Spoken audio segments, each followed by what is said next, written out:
Bismillahirrahmanirrahim. Assalamualaikum warahmatullahi wabarakatuh. Alhamdulillah kita bisa berjumpa kembali di kesempatan hari ini bersama Ustadz Budi Ahmadini Eskom di mata pelajaran informatika untuk kelas 7. Khususnya sekarang kita akan membahas bab 5, yaitu tentang kolaborasi dalam masyarakat digital ya.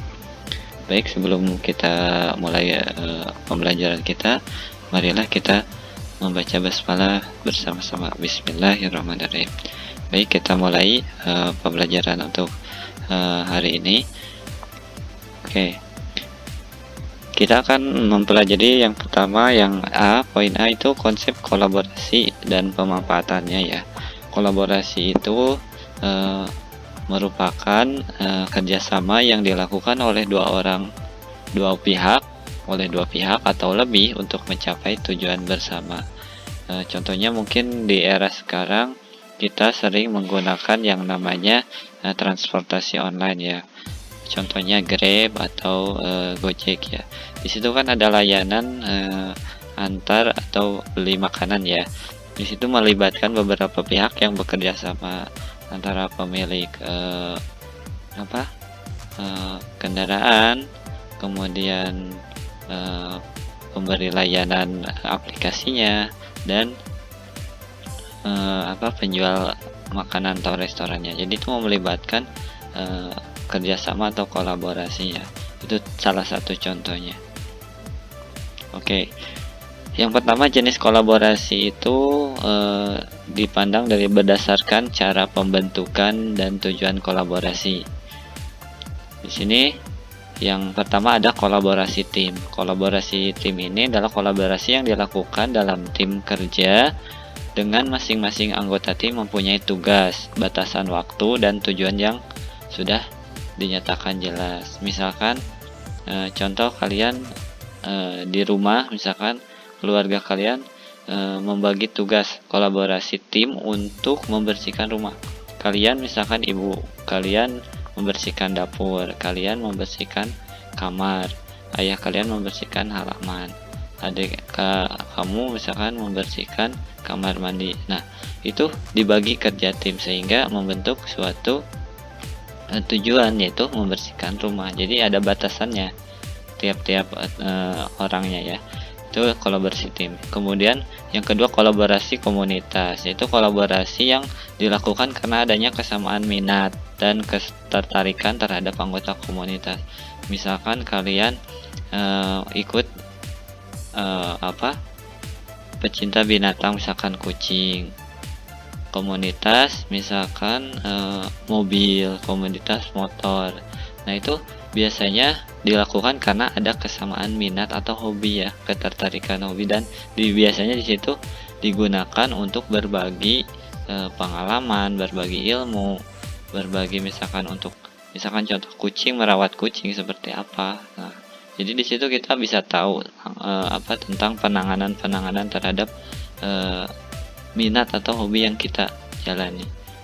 Kemudian yang ketiga ada kolaborasi jaringan. Kolaborasi jaringan ini dibangun karena adanya hubungan atau ikatan yang sudah dibangun terlebih dahulu. Contohnya mungkin di sini daerah wisata ya. Daerah wisata itu biasanya memiliki ikatan, misalkan beberapa hubungan antar pihak, misalkan penyedia transportasi, restoran, penginapan, dan tempat wisatanya. Nah, itu dikolaborasi menjadi paket wisata misalkan. Nah, di situ ada hubungan untuk menjalani sebuah kolaborasi ya. Kemudian jenis kolaborasi berdasarkan metode atau perangkat. Yang pertama ada kolaborasi sederhana, kolaborasi yang dilakukan dalam bentuk dialog, pemberian pesan, dan memberikan umpan balik terhadap pekerjaan. Nah, biasanya menggunakan media komunikasi ya, contohnya email, chatting, video conference. Biasanya menggunakan aplikasi yang berada di ponsel atau komputer ya, contohnya misalkan email atau misalkan Google Meet, Google Zoom ya, dan sebagainya. Kemudian yang kedua ada kolaborasi dokumen. Kolaborasi ini yang dilakukan untuk menghasilkan dokumen yang menjadikan hasil kerjasama yang dilakukan. Misalkan kalian bekerja sama untuk menyelesaikan praktikum IPA dan harus ada laporannya atau harus ada makalahnya. Nah, seperti itu. Itu berbentuk dokumen nanti hasilnya. Kemudian kolaborasi terstruktur. Kolaborasi terstruktur ini adalah kolaborasi yang mempunyai aturan atau batasan ya yang harus diperhatikan antar pihak yang terlibatnya. Contohnya kita dalam perdagangan, misalkan kita ada supplier atau pemasok ya, ada distributor, ada penjual. Nah, dari ketiga pihak terlibat tersebut ada batasannya, misalkan harga dari supplier berapa, harga dari distributor berapa sampai ke penjual. Kemudian batas-batas penjualannya seperti apa aturannya. Jadi tidak boleh ada yang melanggar dari aturan atau batasan peraturan tersebut.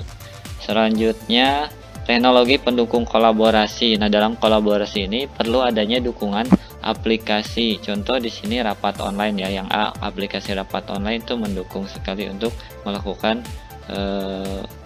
pertemuan secara online. Contohnya Google Meet, Google Hangout, kemudian FaceTime, kemudian Skype ya, dan sebagainya. Kemudian ada aplikasi pengirim pesan, misalkan untuk email, Gmail, Yahoo dan sebagainya ya.